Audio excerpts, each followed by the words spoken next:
안녕하세요. 오늘도 사연살롱을 찾아주셔서 감사합니다. 결혼 5년차 30대 여성이에요. 혹시 김장증후군이라고 들어보셨나요? 김장 때문에 육체적, 정신적 스트레스를 느끼는 증상인데요. 저 역시 결혼 첫 해부터 얼마 전까지 김장 때문에 고통을 받으며 살아왔어요. 그깟 김치 사 먹으면 그만이지 왜 사서 고생이냐고요? 에휴, 누가 그걸 모르나요? 죽어도 김치는 담궈 먹어야 한다는 사람이 있으니 그런 거죠. 그게 누구냐고요? 바로 저희 시어머니예요. 그 얘기를 해보려고요. 남편과 저는 같은 대학 사진과 동기였어요. 처음엔 서로 사이가 안 좋았죠.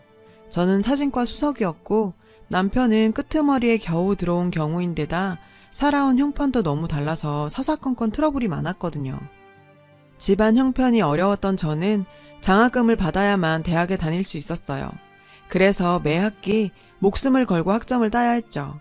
장학금을 놓치면 당장 휴학을 해야 했었거든요. 그러는 중에도 돈이 되는 아르바이트라면 뭐든 마다 않고 했어요. 학비 외에도 장비비나 생활하는 데 들어갈 돈이 필요했으니까요. 반면 남편은 말 그대로 돈 처발라 대학에 들어온 케이스였어요. 집안에 돈은 있는데 대학 들어갈 성적은 안 되고 과외선생 붙여서 몇 대회에서 입상한 경력으로 대학에 들어온 경우요. 어마어마한 장비로 찍어도 결과물은 늘 똑딱이 카메라로 찍은 것만도 못한 사진과 최고의 수치였죠. 하필 그런 남편과 제가 한 조가 돼서 조별과제를 하게 된 거예요. 하늘이 무너지는 줄 알았죠. 왜 안 그렇겠어요. 전 장학금을 따야 학교를 다닐 수 있는걸요. 예상대로 남편은 작품 사진을 찍을 수 있는 실력 자체가 안 됐어요. 이런 사람과 공동 작업을 한다는 건 학점을 포기하는 것과 마찬가지였죠. 그래서 전 대놓고 말했어요. 작업은 나 혼자 할 테니 넌 이름만 올려. 난 너랑 달라서 장학금 못 따면 학교 못 다니거든. 그러니까 제발 방해만 하지 마. 그렇게 남편을 배제한 채 혼자 작업을 했어요. 그리고 과제 발표가 있던 날 전 혼자 준비한 과제를 들고 강의실로 향했어요. 프로젝트에 작품을 띄워 한참 발표를 하는데 교수님이 같은 조원인 남편한테 질문을 하시는 거예요. 망했다. 다 끝났다고 생각했어요. 남편이 제 작품의 의도를 알 리 없었거든요. 그런데 남편은 제가 준비한 작품의 의도를 정확히 파악해 질문에 대답하는 거예요. 전 단 한 번도 남편과 자료를 공유하지 않았는데 말이죠. 강의가 끝나고 남편한테 물었어요. 어떻게 알았냐고요. 그냥 느껴지는 대로 말했을 뿐이라고 하더군요. 그러면서 제 작품이 마음에 든다며 자기가 제 1호 팬이 되겠다고요. 순간 창피해서 고개를 들 수가 없었어요. 전 그동안 이 사람이 가진 부에 대한 편견만 있었을 뿐 단 한 번도 제대로 사람을 보려 하지 않았었거든요. 그런데 남편은 자신을 무시하는 절 편견 없이 바라봐줬던 거예요. 그리고 먼저 화해의 손을 내밀었고요. 그날 이후 전 틈이 날 때마다 남편한테 사진을 가르쳐줬어요. 그렇게 1년 넘게 우린 붙어 다녔고 그러는 사이에 자연스럽게 CC가 된 거죠. 남편보다 2년 먼저 졸업을 한 저는 동기들처럼 유학을 가거나 대학원에 진학하고 싶었지만 그럴 형편이 안 됐어요. 그래서 선배가 하는 베이비 스튜디오에 취직을 했죠. 교수님 추천으로 더 좋은 곳에 들어갈 수도 있었는데 마다하고 선배 스튜디오에 들어간 데는 이유가 있었어요. 일하면서 틈틈이 제 작업을 할 수 있다는 조건 때문이었죠. 근데 쉽지 않았어요. 주말에 알바를 뛰면 그만큼 돈을 더 벌 수 있었거든요. 돈맛을 본 저는 더 이상 작품 사진을 찍지 못했죠. 그렇게 일에 치여 살던 즈음 남편은 제대를 했고 졸업도 하기 전에 저에게 프로포즈를 했어요. 하루 빨리 결혼을 해야 제 고생을 덜어줄 수 있다고 생각한 거죠. 하지만 너무 기우는 저희 집 형편 탓에 시댁에선 반대가 심했어요. 특히 시어머님이요. 사실상 시댁의 실세는 시어머님이거든요. 경제력이 약한 아버님을 대신해 집안을 일으킨 건 어머님이시니까요. 농수산물 유통업을 하시는 시어머니는 회사 규모만큼이나 손이 큰 분이셨어요. 그런 어머님의 경제력 덕에 남편은 고생 없이 살 수 있었지만 돈 버는 데만 몰두한 어머님 덕분에 어려서부터 정을 많이 못 받고 자랐다고 하더군요. 남편이 저희 친정엄마를 잘 따르는 것도 이런 이유 때문이에요. 언젠가 그러더라고요. 자신의 엄마와는 180도 다른 저희 엄마를 보곤 자신도 이런 엄마의 자식으로 살고 싶었다고요. 밖에서 돌아오는 자식들을 위해서 된장찌개를 끓여놓고 기다리는 엄마가 너무 부러웠다고요. 자신은 방과 후에 집에 돌아와 보면 식탁 위에 놓인 10,000원짜리 한 장이 다였고 생일날에도 별반 다르지 않았대요. 달라진 거라곤 10,000원짜리 대신 100,000원짜리 수표가 놓여 있었다는 것 뿐이었으니까요. 자기가 가지지 않은 게 부럽다고 돈이 부러운 사람도 있겠지만 남편은 돈이 아닌 엄마가 차려준 밥 한 끼가 그리웠던 사람인데 말이죠. 그래서 남편은 더 필사적으로 시어머님을 설득했어요. 그리곤 시어머님 뜻대로 가업을 잇기로 하고서야 결혼을 승낙받았죠. 그렇게 우린 20대 중반에 결혼을 했어요. 결혼을 하고 얼마 안 돼 친정엄마는 근종막염 진단을 받으셨어요. 하루 종일 서서 일을 하시다 보니 통증은 점점 심해졌고 결국 한동안 일을 쉬게 되셨죠. 문제는 생활비였어요. 결혼 전이라면 제 월급으로 충당하겠지만 제가 출가 외인이 된 상태라 걱정이 됐죠. 근데 남편이 그걸 어떻게 하라는지 제 월급을 고스란히 친정에 보낼 수 있게 해줬죠. 우리 둘이 먹고 사는 거야 내가 버는 돈으로 충분하잖아. 그러니까 걱정 말고 자기 월급은 장모님께 보내드려. 정말 고마웠어요. 하지만 이런 남편의 배려가 부메랑이 되어 제 목을 겨누게 될 줄은 몰랐어요. 남편 말대로 전 엄마가 일을 쉰 6개월 동안 제 월급을 보내드렸고 엄마는 결혼한 딸이 보내는 돈으로 생활한 게 미안했던지 결혼 첫 해 시댁에 김장을 해서 보내셨어요. 근데 이게 화근이 된 거죠. 하필 그게 시어머님 입맛에 딱 맞았던 모양이에요. 어머님은 김장김치를 다 드시고도 저희 친정엄마 김치를 몇 번이나 더 얻어드셨어요. 그리고 아예 이듬해부터는 저희 집으로 배추에 무에 고춧가루, 젓갈 등 김장에 필요한 모든 재료를 보내주시면서 저한테 김장을 담그라고 하셨죠. 정확히 말하자면 재료는 대줄 테니 친정엄마 김치를 만들어 오라는 거였어요. 얘 아가 기왕 하는 거 많이 좀 해라. 정원이네도 좀 주고 거래처에도 좀 나눠주게. 정원이 좋아하는 알타리랑 파김치도 좀 하고. 그렇게 어느 순간부터 어머님은 재료를 대고 일은 저희 친정엄마랑 저 그리고 제 여동생이 맡아서 김장을 하는 꼴이 됐어요. 처음엔 호의로 보냈던 김장김치가 이젠 당연히 해야 하는 의무가 돼버린 거죠. 그렇다고 안 하겠다고 하기도 곤란하고 결국 전 친정엄마한테 몹쓸 짓을 하게 된 셈이었어요. 그렇게 꼬박 4년을 매년 500포기 이상 김장을 해왔어요. 어디 그뿐인가요? 알타리에 깍두기, 물김치에 갓김치까지 포함하면 양은 그보다 훨씬 넘었어요. 그래서 김장철만 되면 머리가 지끈지끈해요. 올해는 또 김장을 어떻게 해야 하나 고민이죠. 그런 마음을 알기나 하는지 어머님의 요구는 매년 종류도 다양해지고 양도 늘어갔어요. 김치 재료 던져주곤 무임금으로 종부리도 부려먹었죠. 저랑 저희 친정엄마를요. 그렇게 허리가 끊어져라 김치를 담궈도 정작 우리 입에 들어가는 건 얼마 안 됐어요. 시댁 그리고 시집간 시누이네에 거래처 사장님들까지 돌리고 나면 매번 친정까지 돌아갈 김치는 없었죠. 그래서 더는 이렇게 못하겠다고 어머님께 말씀드리려고 상황만 보고 있던 참이었어요. 그런데 다행히 올해 초 제가 임신을 하면서 그 고민을 털게 됐지 뭐예요. 만삭의 몸으로 김장을 담글 수는 없으니까요. 그래서 이번 기회에 앞으론 김장 못 담근다고 얘기를 해야겠다고 벼르고 있었죠. 근데 남편이 먼저 그 얘기를 꺼내더라고요. 그만해. 그 몸으로 무슨 김장이야. 엄마도 이해하실 거야. 우리 엄마 그렇게 꽉 막히신 분 아니야. 사실 이 말은 믿음이 안 갔어요. 대부분 만자들이 자기 엄마는 안 그런다며 절대 그런 사람이 아니라며 호언장담을 하지만 아니긴요. 딱 그런 사람인 거죠. 암튼 남편이 어머님께 직접 얘기한다고 전 걱정 말고 몸조리나 잘 하라더군요. 이참에 아예 김장 담그는 거 그만두고 김치도 사 먹자고요.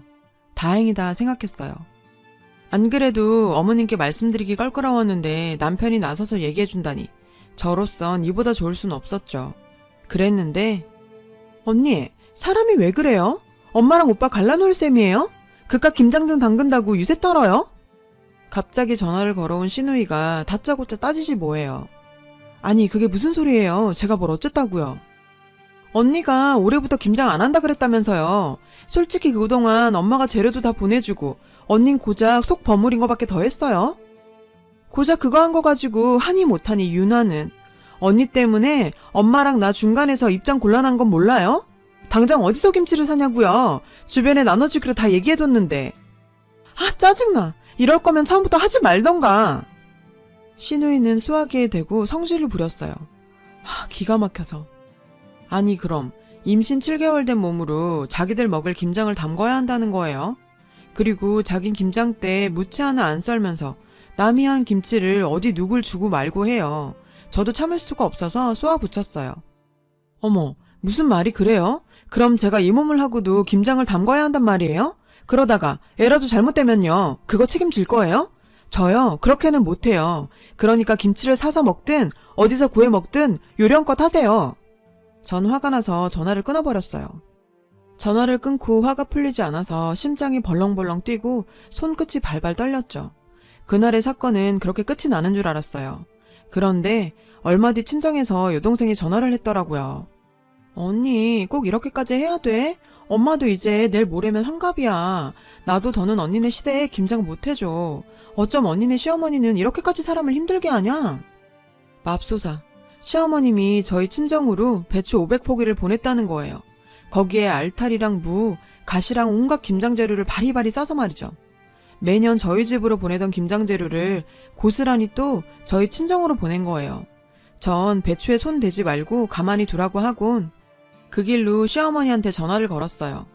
어머님, 이게 어떻게 된 거예요? 저희 친정에 배추 보내셨다면서요? 응, 그래. 잘 도착했다든? 올해는 새우젓이 특히 좋아서 많이 보냈으니까 김치 담그는 김에 새우젓 좀 맛깔나게 무쳐달라고 하렴. 우리 정원이가 새우무침을 그렇게 좋아하잖니. 어머님, 지금 제정신이세요? 어떻게 저희 친정에 배추를 보내요? 제 상황이 이래서 김장 못 해드린다고 그 이편에 말씀드렸는데 어떻게 이러시냐고요. 그래, 그래서 배부른 너 피해서 니네 친정으로 보낸 거 아니냐. 네가 못하면 니네 친정 엄마가 대신하는 건 당연한 거 아니냐? 별것도 아닌 일에 욱해선. 뭐요? 별것도 아닌 일이요? 아니 어머님 드실 김치를 왜 저희 친정엄마가 해야 돼요? 그럼 어머님은 아가씨 대신 김장해서 시댁에 보내세요? 아니잖아요. 근데 왜 저희 친정엄마한테만 이러시냐고요? 그게 뭐 어때서? 사돈이야 집에서 간간히 놀고 먹는 사람 아니냐? 노는 김에 김치라도 담그면 좋은 거 아니냐? 게다가 공짜로 해달라는 것도 아니고 배추며 무며 심지어 젓갈까지 다 보내주는데 뭐가 문제야? 그리고 말이 나왔으니 말인데 남들은 출산 전날까지 직장에서 일한다는데 넌 아직 2달도 더 남았잖니? 근데 뭐가 그렇게 힘들다고 남편한테 이러쿵 저러쿵 해가며 요령을 피워? 오히려 산모가 움직여야 태아한테도 좋다고 안 그러니? 하여간에 그렇게 지 몸만 챙기며 게으르니 사는 것도 그 모양이지. 말이 났으니 말인데 니네 친정 그러고 사는 것도 다 게을러서 그런 거다. 나처럼 부지런해봐라. 그 나이 먹고 시집간 딸한테 돈 받아 살겠니? 몸 좀 안 좋다고 일 그만두고 6개월이나 꾀병 부리며 쉬었던 네 엄마나 임신했다고 요령 피우는 너나 참 그 엄마의 그 딸 맞나보다. 그렇게 받아 챙길 건 따박따박 챙겼으면서 그깟 배추 500포기 담그는 거 가지고 그 난리야? 남이 들으면 웃겠다. 이건 뭐 거지근성도 아니고. 뭐라고요? 거지근성이요? 어머님 당장 사과하세요. 사과 안 하시면 저 이대로 못 넘어가요. 싫다? 내가 왜 사과를 하냐? 그깟 김치 담그는 게 뭐 얼마나 힘들다고 그 난리야? 나 혼자 먹겠다는 것도 아니고 다들 나눠 먹자는 건데 그게 뭐 그리 문제라고. 하여간 없이 살아서 남한테 베풀 줄을 몰라. 목구멍까지 욕심만 가득 차가지군. 암튼 쉰소리 그만하고 그렇게 친정엄마 걱정되면 너라도 달려가서 돕든가 해라. 시어머니는 그렇게 전화를 끊어버렸어요. 왜 그 소리가 안 나오나 했어요. 결혼하고 엄마가 아팠던 그 6개월 덕에 툭 하면 거지근성이 어쩌고 없이 살아서 베풀 줄 모른다는 둥. 저희 친정 얘기만 나오면 늘 따라 나오는 어머님 레퍼토리거든요. 그래서 다시는 그런 소리 못하게 한 방 먹여줘야겠다 생각했어요. 그 길로 친정으로 달려가 엄마랑 여동생과 함께 김장을 했어요. 어느 때보다도 맛있게 되길 바라면서 말이죠. 며칠 뒤 시어머니한테 전화가 왔어요. 얘, 김치는 언제 가져올 거니? 정원이도 김치 언제 가져오냐고 난리던데. 혹시 니네 친정 식구들만 나눠 먹고 있는 거 아니니? 어머, 무슨 말씀이세요 어머님. 김치 한 포기 안 남기고 다 보냈는걸요? 그래? 근데 왜 아직 안 오는 거지? 혹시 주소를 잘못 쓴 거 아니냐? 에이, 그럴 리가요. 시설에서 직접 와서 가져가는걸요? 시설? 네, 어머님이 그러셨잖아요. 음식해서 주변 사람들이랑 나눠 먹으라고요. 생각해보니 그 말씀이 맞더라고요. 그동안 너무 안 베풀고 살았던 것 같아요. 이제야 네가 말귀를 알아먹는구나. 그래, 우리 집엔 언제쯤 도착한다니? 정원이네 거도 같이 붙인 거니? 네? 그게 무슨 말씀이세요? 어머님께서 베풀라 그래서 이미 무료 급식시설에 다 보냈는걸요. 이번 김치는 특히나 맛있어서 아주 인기가 좋았다니까요. 앞으로는 어머님 말씀대로 저희 식구만 먹지 말고 주변에 베풀까 생각 중이에요. 어머님 뜻에 따라 통 크게요. 뭐? 너 그럼 그 많은 김치를 퍼다가 노숙자들 먹였다는 거냐? 그런 거야? 이게 미쳤나? 너 그게 얼마짜린데? 아니 그 아까운 걸 피 한 방울 안 섞인 사람들한테 퍼줘? 너 제정신이야? 왜요? 아까우세요? 언젠 나누고 베풀라면서요. 어머님 말씀대로 없이 살아서 베풀 줄 모른다는 소리 듣기 싫어서 지금부터라도 베풀고 살려는데 왜요? 참, 내년엔 배추며 무며 더 좀 보내주세요. 아니다. 이참에 아예 단체를 만들어서 자원봉사자들이랑 다 같이 김장 행사를 벌이면 어때요? 독거노인들이며 사회 취약계층들이며 주변에 더 많이 김치를 나눠줄 수 있을 테니까요. 그래도 되죠, 어머님? 뭐? 결국 어머님은 아무 말도 못하시고 전화를 끊으셨어요. 그 이후론 김장에 김자도 안 꺼내셨고요. 그날 이후 시댁 식구들과 사이가 좀 껄끄러워진 건 사실이에요. 하지만 지금이라도 이렇게 정리된 게 천만다행이라고 생각해요.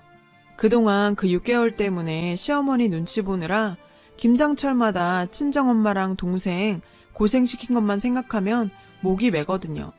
부모님 건강이 안 좋으시면 그럴 수도 있는 건데 제가 너무 작아졌었나 봐요. 앞으로 태어날 제 아이를 생각해서라도 지금보다 당당한 사람으로 살려고 해요. 참는 것만이 능사가 아니라는 걸 이번에 확실히 알았으니까요. 긴 얘기 들어주셔서 감사해요. 좋은 일들 가득하시길 바랍니다. 여러분, 사연 댓글에 응원과 현명한 조언 부탁드려요. 좋아요와 구독은 저에게 큰 힘이 됩니다. 오늘도 좋은 일 가득하세요.